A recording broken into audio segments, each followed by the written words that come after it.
Disclaimer, इस video में मैंने सिर्फ अपना ओपिनियन दिया है और सारे सबूतों को ध्यान में रखते हुए ये पता लगाने की कोशिश किया है कि क्यों MS-3 को खोजा नहीं जा सका और सबसे बड़ा सवाल कि क्या हुआ था उस प्लेन के साथ। तो कृपया इस वीडियो को देखते वक्त दिमाग से काम ले, ना कि दिल से। धन्यवाद। Hey guys, welcome back to the AR YouTube channel. और आज की इस वीडियो में हम एक ऐसे प्लेन की मिस्ट्री से पर्दा उठाएंगे जो 8 मार्च 2014 को टेक ऑफ किया और फिर कभी ये लैंड नहीं हुआ और ना ही इसका कोई सबूत आज तक हमें मिल पाया। इस प्लेन के बारे में आपने कई सारी मनगढ़ंत कहानियां और अफवाहें सुन रखा होगा, पर आज की इस वीडियो में हम हर एक मोमेंट को प्रूफ और साइंटिफिक एक्सप्लेनेशन के साथ ये समझाने की कोशिश करेंगे कि क्या हुआ था MS-370 के साथ, क्या हुआ था उन यात्रियों के साथ। क्या ये घटना महज एक इत्तेफाक था या कोई सोची समझी साजिश, और सबसे बड़ा सवाल कि क्यों इसे आज तक खोजा नहीं जा सका।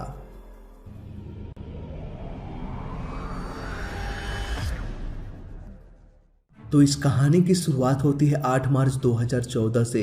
कोलालमपुर इंटरनेशनल एयरपोर्ट से मलेशियन एयरलाइन MS-370 उड़ान भरा।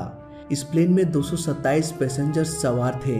उड़ान के लगभग 40 मिनट बाद MS-370 वियतनाम के एरिया में इंटर कर रहा था, इसलिए मलेशियन ATC ने प्लेन को वियतनाम ATC को हैंडओवर कर दिया। इसके बाद Malaysian ATC good night wish करते हुए MS-3 को अलविदा कहा। अब क्योंकि प्लेन वियतनाम के एरिया में दाखिल हो चुका था, इसलिए वियतनाम ATC MS-370 को आगे का इंस्ट्रक्शंस देने वाला था, पर अफसोस बार बार कांटेक्ट करने के बावजूद भी वियतनाम ATC प्लेन के साथ संपर्क नहीं कर पा रहा था। वक्त बीतता गया, पर MS-3 मलेशियन ATC से संपर्क टूटने के बाद दोबारा किसी से भी संपर्क नहीं कर पाया और उड़ान के महज 42 मिनट बाद ये गायब हो गया। किसी भी प्लेन को गायब तब माना जाता है जब उस प्लेन का ट्रांसपोंडर और दूसरे कम्युनिकेशन सिस्टम सिग्नल को ट्रांसमिट करना बंद कर देता है, पर MS-3 के साथ क्या हुआ था ये बात किसी को भी नहीं पता था। कुछ घंटों बाद एक रेस्क्यू टीम भी उस लोकेशन पर भेजा गया जहां पर पायलट ने आखिरी बार मलेशियन ATC को गुड नाइट विश किया था। कुछ ही घंटों में घटना स्थल का कोना कोना छान मार लिया गया, पर प्लेन का कुछ भी पता नहीं चल पाया। दोस्तों, एक प्लेन में बहुत से ऐसे ऑब्जेक्ट्स होते हैं जो पानी में आसानी से तैर सकता था। अगर प्लेन पानी में क्रैश हुआ था तो कुछ ना कुछ सबूत हाथ जरूर लगेगा। इसी सोच के साथ कुछ फाइटर प्लेन्स को समुद्र की छानबीन करने के लिए भेजा गया।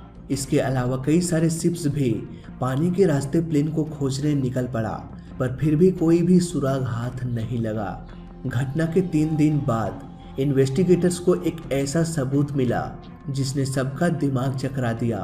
मलेशियन एयरफोर्स के मिलिट्री रडार के डाटा से ये पता चला कि प्लेन अपने डेस्टिनेशन में न जाके प्लेन को विशाल समुद्र की ओर मोड़ दिया गया था। इन्वेस्टिगेटर्स को अब समझ में आ चुका था कि जहां पर हम प्लेन को 3 दिनों से खोज रहे थे, दरअसल वहां पर कोई प्लेन क्रैश हुआ ही नहीं था। सारे कम्युनिकेशन सिस्टम को बंद करके प्लेन लगभग 190 डिग्री लेफ्ट की ओर मुड़ चुका था और कुछ दूर फ्लाई करने के बाद ये इंडियन ओशन की तरफ मुड़ गया।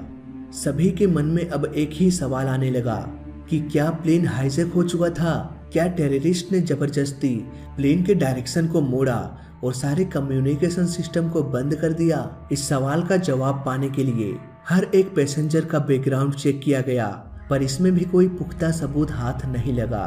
प्लेन में बैठे सभी 227 पैसेंजर्स में से कोई भी ऐसे आतंकी संगठन से जुड़ा हुआ नहीं था जो प्लेन को हाईजैक कर सकता था। जैसे जैसे दिन गुजर रहा था, लोगों में आक्रोश बढ़ने लगा था ये जानने के लिए कि आखिर क्या हुआ MS-370 के साथ।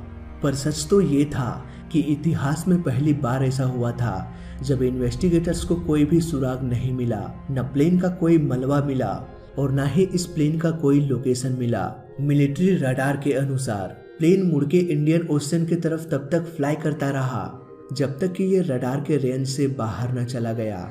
अब प्लेन एक विशाल समुद्र की ओर जा चुका था जहां सिर्फ और सिर्फ पानी था। खोजी दल को अब बंगाल की खाड़ी से लेकर भारतीय सीमा तक अच्छे से छानबीन करना था और इतने बड़े एरिया में छानबीन करने में भी बहुत सारा वक्त लगने वाला था। और इतने बड़े एरिया में छानबीन करने के लिए ढेर सारा वक्त भी लगने वाला था। घटना के 16 दिन बाद फिर से एक सबूत मिला। इस बार प्लेन का सिग्नल किसी रडार ने नहीं बल्कि एक सैटेलाइट ने कैप्चर किया था। भारतीय समुद्र में प्लेन तेजी से टकराया था, जिससे कि पानी में एक लहर बन गया था। समुद्र के पानी में हुए इस बदलाव को सैटेलाइट के द्वारा भी कैप्चर कर लिया गया। इस सैटेलाइट से मिले डाटा के अनुसार प्लेन के गायब होने के बाद भी ये 6 घंटों तक लगातार फ्लाई करता रहा और फाइनली ये इंडियन ओशन में जाके क्रैश हो गया। पर हैरानी की बात तो ये थी कि घटना स्थल का चप्पा चप्पा छान मार लेने के बाद भी प्लेन का कोई भी सुराग नहीं मिल पाया। प्लेन को खोजते खोजते कई महीने गुजर गया, कई साल गुजर गया, पर फिर भी प्लेन का कोई भी सबूत हाथ नहीं लगा और आखिरकार इस केस को बंद कर दिया गया। MS-3 की मिस्टीरियस कहानी यहीं पर खत्म होती है और यहीं से शुरू होता है हमारा केस स्टडी। दोस्तों, दुनिया में कई सारे प्लेन क्रैश हो चुका है और हर बार इसके पीछे की घटना का पता चल जाता है। यानी कि हम ये कह सकते हैं कि ये इतिहास की एक ऐसी घटना थी जब इन्वेस्टिगेटर्स को खाली हाथ वापस आना पड़ा। इसका मतलब साफ था कि ये प्लेन क्रैश आमतौर पर हुई घटनाओं से बिल्कुल भी अलग था। इस केस स्टडी की शुरुआत करते हैं MS-3 के उड़ान के 42 मिनट बाद से, जब मलेशियन ATC प्लेन के कंट्रोल को वियतनाम ATC को हैंडओवर कर देता है। पर वियतनाम ATC MS-370 के साथ लाख कोशिशों के बावजूद भी संपर्क नहीं बना पाता। ऐसा सिर्फ 2 कारणों से हो सकता है। या तो प्लेन का ट्रांसपोंडर खराब हो गया हो या फिर इसे जानबूझकर बंद कर दिया गया हो।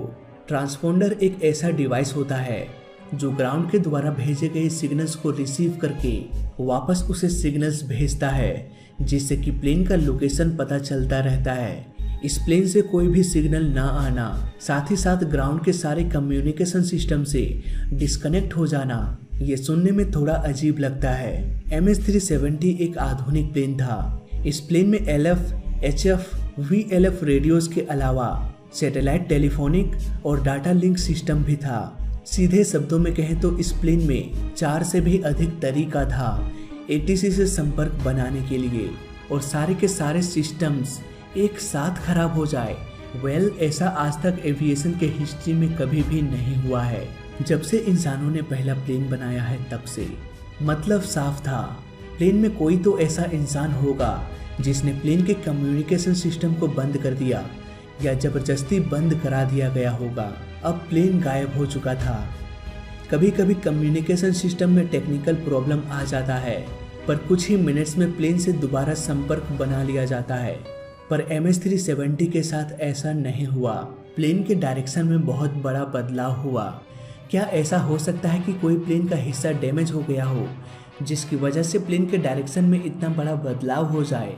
दोस्तों, प्लेन के साथ चाहे कुछ भी हो जाए, इंजन खराब हो जाए या इंजन ब्लास्ट हो जाए या दोनों के दोनों जेट इंजन में आग लग जाए या कुछ भी हो जाए, प्लेन के डायरेक्शन में इतना बड़ा बदलाव हो पाना इम्पॉसिबल है, जब तक कि इसे जानबूझकर इसके डायरेक्शन को मोड़ा ना जाए। और इस बात का सबसे बड़ा प्रूफ ये है कि प्लेन मुड़ने के बाद भी 6 घंटों तक लगातार उड़ान भरता रहा। इसका ये मतलब था कि प्लेन मुड़ने के बाद भी सही कंडीशन में था और जानबूझकर इसे मोड़ा गया होगा। अब यहाँ पर सिर्फ 2 ही ऑप्शन बच जाता है, या तो पायलट खुद प्लेन के डायरेक्शन को बदल रहा होगा या फिर प्लेन हाईजैक हो चुका होगा। बात करते हैं प्लेन हाईजैक की। टेररिस्ट आमतौर पर प्लेन हाईजैक या तो आतंक फैलाने के लिए करता है या फिर गवर्नमेंट से कोई मांग करने के लिए। अगर आतंक ही फैलाना होता तो वो प्लेन को सीधे किसी शहरी इलाके में क्रैश करा सकता था, पर ऐसा नहीं हुआ। और अगर उसका मकसद कुछ मांग करना होता तो टेररिस्ट गवर्नमेंट से कांटेक्ट जरूर करता, पर किसी ने भी कांटेक्ट नहीं किया। इसके अलावा प्लेन के ट्रांसपोंडर में ये भी फीचर्स होता है कि 7700 कोड को प्रेस करके डायरेक्ट ATC को सिग्नल्स भेज सकता है कि हम मुसीबत में हैं, वो भी बिना बात किए, ताकि हाईजैकर्स को कोई भी शक ना हो। पर ATC को कोई भी सिग्नल नहीं मिला। इसके अलावा प्लेन में बैठे हर एक पैसेंजर्स का बैकग्राउंड भी पता किया गया, पर कोई भी यात्री आतंकी संगठन से जुड़ा हुआ नहीं था। नाउ अब इस प्लेन में एक ही इंसान था जिसने जानबूझकर इस प्लेन के साथ ऐसा किया होगा। और वो था पायलट। जी हाँ, सही सुना आपने, वो पायलट ही था जिसने प्लेन को जानबूझकर मौत के मुंह में धकेल दिया। मेरा ये शक यकीन में तब बदला जब पायलट ने प्लेन को काफ़ी एक्यूरेसी से मोड़ा और मिलिट्री रडार से बचाते हुए थाईलैंड और मलेशिया के ठीक बीचों बीच से प्लेन को गुजारा। अगर हम यहाँ पर गौर करें तो हम देख सकते हैं कि ये प्लेन जिस रास्ते से गुजरा था वो ठीक मलेशिया और थाईलैंड का बॉर्डर था। मतलब साफ था कि पायलट नहीं चाहता था कि उसकी लोकेशन को कोई जान पाए। वो प्लेन को गायब ही रखना चाहता था, इसलिए उसने प्लेन को मलेशिया और थाईलैंड के बॉर्डर से होकर गुजारा ताकि ये प्लेन ना तो मलेशिया और ना ही थाईलैंड के रडार में नजर आए। इसके बाद प्लेन छुपते छिपाते तकरीबन 104 किलोमीटर फ्लाई करता रहा और फिर नॉर्थ वेस्ट के तरफ मुड़ गया। इसका मतलब साफ था कि इतनी एक्यूरेसी से पायलट के अलावा प्लेन को और कोई भी कंट्रोल नहीं कर सकता था, और वो भी बिना एटीसी के मदद लिए। दोस्तों, हम अपने आसपास पेड़ पौधे, घर और तरह तरह के ऑब्जेक्ट्स देखते हैं जिससे हमें दिशा का अंदाजा हो जाता है, पर हाई एल्टीट्यूड में खुला आसमान के अलावा और कुछ भी नहीं होता है जिसे देखकर दिशा का अंदाजा लगाया जा सके, और बिना एटीसी के हेल्प लिए ऐसा कर पाना नामुमकिन था। यानी कि पायलट ने पहले ही पूरा प्लान कर लिया होगा कि कब प्लेन के दिशा को मोड़ना है, कितना डिग्री में मोड़ना है और कितनी दूरी तक फ्लाई करना है। पायलट सबसे छिपते छुपाते प्लेन को किसी खास जगह में ले जाना चाहता था जहां पर वो इसे क्रैश करा सके। अब यहाँ पर सवाल आता है कि प्लेन में तो 2 पायलट्स होते हैं, तो क्या दूसरे पायलट ने उसे ऐसा करने से रोका नहीं? इसे समझने के लिए हमें प्लेन के अंदर पायलट के गतिविधियों को समझना पड़ेगा। नॉर्मली जब एक प्लेन टेक ऑफ करता है तो पायलट्स को ढेर सारे कंट्रोल्स और रूल्स और एटीसी के द्वारा दिए जा रहे इंस्ट्रक्शंस को फॉलो करना पड़ता है। इसी चक्कर में पायलट्स के पास खाली वक्त ही नहीं होता, पर ऐसा सिर्फ टेक ऑफ और लैंडिंग के टाइम ही होता है। और एक बार अगर प्लेन टेक ऑफ करके अपने मैक्सिमम एल्टीट्यूड तक पहुंच जाता है तब पायलट्स को थोड़ा बहुत खाली वक्त मिल जाता है, और अक्सर इस खाली समय में दोनों में से एक पायलट चाय, कॉफ़ी या नाश्ता के लिए बाहर जाते हैं और एक पायलट कॉकपिट में ही बैठा रहता है। नाउ MS-3 के कंडीशन में देखा जाए तो यहाँ पर भी कुछ ऐसा ही हुआ होगा। प्लेन अच्छे से टेक ऑफ किया, एटीसी के इंस्ट्रक्शंस को फॉलो किया और लगभग 40 मिनट बाद ये प्लेन अपने मैक्सिमम एल्टीट्यूड पर पहुंच गया। सब कुछ ठीक ठाक चल रहा था। एटीसी और पायलट ने एक दूसरे को गुड नाइट विश भी किया। इसके बाद पायलट ने प्लेन को ऑटो पायलट में सेट कर दिया। नाउ अब दोनों पायलट को खाली वक्त मिल गया होगा। दोनों में से एक पायलट कॉफी के लिए बाहर गया होगा। कभी कभी ऐसा होता है कि पायलट्स केबिन क्रू को ऑर्डर कर देता है और केबिन क्रू कॉफी कॉकपिट तक पहुंचा देती है। अगर मैं यहाँ तक सही हूँ और सिचुएशंस को ध्यान में रखते हुए यहाँ पर गौर किया जाए तो इस बात की संभावना सबसे अधिक है कि कैप्टन ने जूनियर पायलट को कहा होगा कॉफी लाने के लिए, और जैसे ही मलेशियन एटीसी प्लेन से डिस्कनेक्ट हुआ वैसे ही कैप्टन ने डोर को लॉक कर दिया और प्लेन का डायरेक्शन मोड़ के विशाल समुद्र की ओर ले गया। नाउ यहाँ पर एक और सवाल आता है कि क्या को पायलट कॉकपिट के डोर को ओपन नहीं कर सकता था? इसे समझने के लिए हमें कॉकपिट के डोर के बनावट को समझना पड़ेगा। कॉकपिट के डोर को काफी सिक्योर रखा जाता है ताकि कोई भी गलत इरादे से कॉकपिट में घुस के प्लेन को हाईजैक ना कर पाए। किसी भी प्लेन के डोर को ओपन या लॉक करने के तरीकों के बारे में गूगल में भी आपको जानकारी नहीं मिलेगा, क्योंकि इसे प्राइवेट रखा जाता है और कंपनी इस प्राइवेसी को जरूरत के साथ साथ अपडेट भी करता रहता है। इसीलिए ज़्यादा डिटेल्स में ना जाते हुए कुछ बेसिक फंक्शंस के बारे में बात करते हैं। प्लेन के डोर को बाहर से ओपन करने के लिए पायलट सिर्फ इलेक्ट्रॉनिक लॉक का इस्तेमाल कर सकता है, क्योंकि डोर के बाहरी साइड कोई भी हैंडल नहीं होता। इलेक्ट्रॉनिक लॉक को ओपन करने के लिए पायलट्स के पास एक कोड होता है जिसे इंटर करके पायलट बाहर से डोर को ओपन कर सकता है। इस कोड पैनल को कॉकपिट से डिसेबल भी किया जा सकता है, यानी कि इस कोड पैनल को डिसेबल करने के बाद बाहर से कोड को इंटर करने के बाद भी डोर को नहीं खोल सकता। डिसेबल के बाद इस डोर को सिर्फ अंदर से ही खोला जा सकता है। ऐसा सिस्टम इसीलिए रखा जाता है क्योंकि इन केस अगर प्लेन का हाईजैक होने का खतरा हो तो इलेक्ट्रॉनिक डोर को डिसेबल करके किसी भी तरह से इस डोर को ओपन करने से रोका जा सकता है। MS-3 के हादसे के पीछे इस कोड पैनल का बहुत बड़ा हाथ था। कैप्टन के कहने पर या अपनी मर्जी से, कारण कोई भी हो सकता है, को पायलट कॉकपिट से बाहर गया होगा और इसके बाद कैप्टन ने इलेक्ट्रिक लॉक को डिसेबल कर दिया ताकि किसी भी तरीके से इसे ओपन ना किया जा सके। और इस तरह से प्लेन का पूरा कंट्रोल कैप्टन के हाथों में आ गया और उसने प्लेन को गायब करके क्रैश कराने का डिसीजन लिया। दोस्तों, ये प्लेन आज के दौर का आधुनिक प्लेन था और इसमें इंटरनेट की फैसिलिटीज भी उपलब्ध था। अगर पायलट का इरादा प्लेन को क्रैश कराने का था तो देर सवेर पैसेंजर्स को भी ये बात पता चल गया होगा। तो फिर क्यों प्लेन में बैठे 227 पैसेंजर्स में से किसी ने भी इंटरनेट की मदद से कॉल या मैसेज नहीं किया?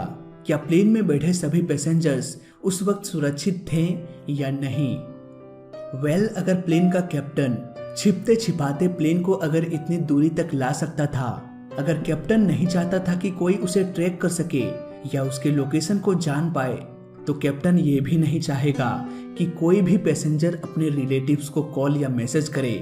और कैप्टन के पास तो इन सारे पैसेंजर्स को चुप कराने का एक रास्ता भी था, और वो था केबिन में ऑक्सीजन का सप्लाई को रोक देना। नाउ यहाँ पर आप नोटिस कर रहे होंगे कि मैं बार बार ब्लेम कैप्टन को ही क्यों दे रहा हूँ। हो सकता है इस घटना को अंजाम को पायलट ने दिया हो। खैर, आपका सोचना बिल्कुल भी जायज है और वीडियो के अंत में मैं इसे प्रूफ के साथ साबित भी कर दूंगा। तो वीडियो में आगे बढ़ते हैं। कैप्टन ने केबिन में बैठे सारे पैसेंजर्स का मुंह बंद करने के लिए केबिन में ऑक्सीजन सप्लाई को ही रोक दिया। कॉकपिट में एयर सप्लाई को कम या अधिक करने का भी ऑप्शन होता है, जैसा कि हमने घोस्ट प्लेन के केस स्टडी के दौरान जाना था, और उस वीडियो का लिंक आपको डिस्क्रिप्शन में मिल जाएगा। अब क्योंकि हम जानते हैं कि हाई एल्टीट्यूड में ऑक्सीजन और प्रेशर का लेवल कम हो जाता है, इसीलिए केबिन का एयर आउटफ्लो वाल्व के जरिए बाहर निकल गया होगा और यात्रियों का धीरे धीरे दम घुटना शुरू होने लगा होगा। सभी यात्री अपना कॉन्शियसनेस खोने लगे होंगे और ऐसे कंडीशन में इंसान कुछ भी सोचने या डिसीजन लेने लायक नहीं होता। सीधे शब्दों में कहें तो कोई भी इतना होश में नहीं था कि वो किसी को कॉल या मैसेज कर सके। अब कैप्टन प्लेन को उसी जगह पर ले जा चुका था जहां पर मीलों तक सन्नाटा था और सिर्फ पानी ही पानी फैला हुआ था। अब वक्त आ चुका था सारे अधमरे पैसेंजर्स की जान लेने की। पायलट पिछले 6 घंटों से छिपते छिपाते समुद्र के बीचों बीच सुसाइड करने के लिए तैयार हो चुका था। पायलट के सुसाइड का शक यकीन में तब बदलेगा जब हम सैटेलाइट के डाटा को गहराई से जांच करेंगे। इतिहास गवाह है कि प्लेन को कम से कम डैमेज के साथ वाटर लैंडिंग यानी कि पानी में लैंड कराया जा सकता है, और इसका जीता जाता एग्जाम्पल यूएस एयरवेज फ्लाइट 1549 है, जिसे सुरक्षित एक नदी में लैंड करा दिया गया था, जिसमें कि सभी यात्रियों को सुरक्षित बचा लिया गया। फ्लाइट 916 जिसे हाईजैक कर लिया गया था, इसे भी समुद्र में लैंड करा दिया गया, जिसमें 46 लोग घायल हो चुके थे और 50 लोगों ने सरवाइव कर लिया था। ऐसे न जाने कितने ही एग्जाम्पल्स हैं जो ये बताता है कि प्लेन को इमरजेंसी कंडीशन में पानी में भी लैंड कराया जा सकता है, और इस पर हमने एक वीडियो में डिटेल में जाना था कि पानी में प्लेन को कैसे कम डैमेज के साथ लैंड कराया जाता है। ये घटनाएं हमें बताती है कि पायलट अगर चाहता तो प्लेन को कम डैमेज के साथ समुद्र में लैंड करा सकता था, पर ऐसा हुआ नहीं। MH370 कुछ ऐसे क्रैश हुआ कि इसका मलबा भी नहीं मिल पाया। पर क्यों इस प्लेन के टुकड़े समुद्र में नहीं मिला, इसे भी आपके लिए समझना बहुत जरूरी है। दोस्तों, सैटेलाइट से मिले डाटा के अनुसार प्लेन और पानी का जब टक्कर हुआ तो प्लेन पानी को घसीटते हुए कई मीटर्स दूर ले गया और इसने एक इतनी बड़ी लहर को जन्म दिया कि इसे सैटेलाइट ने भी कैप्चर कर लिया, जिसका फुटेज आप स्क्रीन में देख सकते हैं। इस सैटेलाइट का फुटेज इस बात का सबूत है कि प्लेन सुपरसोनिक स्पीड से नीचे गिरा होगा, ठीक वर्टिकली, और प्लेन के टक्कर के तुरंत बाद ही इतना बड़ा प्लेन छोटे छोटे टुकड़ों में बिखर गया होगा, लगभग 1 से 2 मिलियन टुकड़ों में। एक प्लेन का मिलियंस टुकड़ों में बिखर जाना ये तभी संभव हो सकता है जब प्लेन को फुल स्पीड से ठीक वर्टिकली नीचे गिराया जा रहा हो। ऐसे कंडीशन में प्लेन साउंड की स्पीड को भी मात देते हुए पानी से टकरा जाएगा और प्लेन इतने टुकड़ों में बिखर जाएगा कि इसे खोज पाना नामुमकिन हो जाएगा। और इसीलिए समुद्र का कोना कोना छान मार लेने के बावजूद भी प्लेन का कोई भी मलबा नहीं मिला। और इस बात को मैं दावे से कह सकता हूँ कि MS-370 के इन्वेस्टिगेटर्स का शक भी कैप्टन की ओर ही गया था। इसीलिए इस घटना के कुछ दिन बाद इन्वेस्टिगेटर्स ने दोनों पायलट के बैकग्राउंड की छानबीन करने के लिए मलेशियन पुलिस से भी कांटेक्ट किया था। प्लेन को कैप्टन जहारी अहमद शाह और को पायलट फारिक अब्दुल हमीद उड़ा रहे थे। पुलिस इन दोनों के घर पहुंचा और छानबीन करना शुरू कर दिया। को पायलट फारिक अब्दुल हमीद ने 20 साल की उम्र में 2007 में मलेशियन एयरलाइन को ज्वाइन किया था और इन्होंने सिर्फ 6 बार ही एज अ को पायलट उड़ान भरा था। को पायलट अपने काम के प्रति काफी सीरियस था और उसका व्यवहार भी ठीक पाया गया। लेकिन कैप्टन का केस कुछ उल्टा ही निकला। MS-370 के शादीशुदा कैप्टन पिछले कुछ दिनों से डिप्रेशन में था क्योंकि उसका अपने पत्नी के अलावा और भी दूसरों के साथ संबंध था। ये बात कैप्टन जहारी के पत्नी को भी पता चल गया और अक्सर इसी बात पर लड़ाई होता रहा और फाइनली MS-370 के उड़ान के एक दिन पहले उसके पत्नी और बेटे ने घर छोड़ दिया। उस दिन कैप्टन का पूरा दिन डिप्रेशन में ही गुजरा और उसी दिन उसने MS-370 को गायब करने का प्लान बनाया और अगले ही दिन MS-370 उड़ान भरा और उड़ान के 40 मिनट बाद को पायलट को कॉकपिट से बाहर भेज दिया। डोर को लॉक करके ऑक्सीजन लेवल कम कर दिया और प्लान के अनुसार बॉर्डर के बीचों बीच से होते हुए प्लेन को 104 किलोमीटर तक ले गया ताकि उसे कोई भी रडार देख ना पाए और रेस्क्यू टीम उसे उसी जगह पर खोजता रहे जहां पर प्लेन गायब हुआ था और तब तक प्लेन उस लोकेशन से दूर निकल गया। इसके बाद कैप्टन ने 6 घंटों के सफर में प्लेन को एक विशाल समुद्र में ले गया जहां पर मीलों तक सिर्फ पानी और सन्नाटा था। इसके बाद प्लेन को वर्टिकली साउंड के स्पीड से क्रैश करा दिया और देखते ही देखते प्लेन मिलियन टुकड़ों में बिखर गया। ऐसे में प्लेन का सबूत मिलता भी तो कैसे मिलता। रेस्क्यू टीम सही लोकेशन को जान ही नहीं पाया और जब तक सही लोकेशन का पता चल पाया और तब तक बहुत देर हो चुका था। कई महीनों तक समुद्र में इस प्लेन को खोजा गया इस उम्मीद के साथ कि कोई तो सबूत जरूर मिलेगा, पर अफसोस प्लेन मिलियन टुकड़ों में बिखर चुका था और इतने छोटे टुकड़ों को विशाल समुद्र में खोज पाना इम्पॉसिबल था। इसीलिए तो ये प्लेन दुनिया के नज़रों में एक मिस्ट्री बन के रह गया। पर मुझे नहीं लगता कि ये एक मिस्ट्री है, मुझे लगता है कि ये एक सोची समझी साजिश थी। मर्डर किया गया उन सभी 227 पैसेंजर्स की। अगर आपको हमारा वीडियो पसंद आता है और अगर आप चाहते हैं कि वीडियोस में और भी इम्प्रूवमेंट लाया जाए तो आप हमें पेटीएम में डोनेट भी कर सकते हैं। इसके अलावा अगर आप मुझसे जुड़ना चाहते हैं तो हमें इंस्टाग्राम पर फॉलो करना ना भूलें।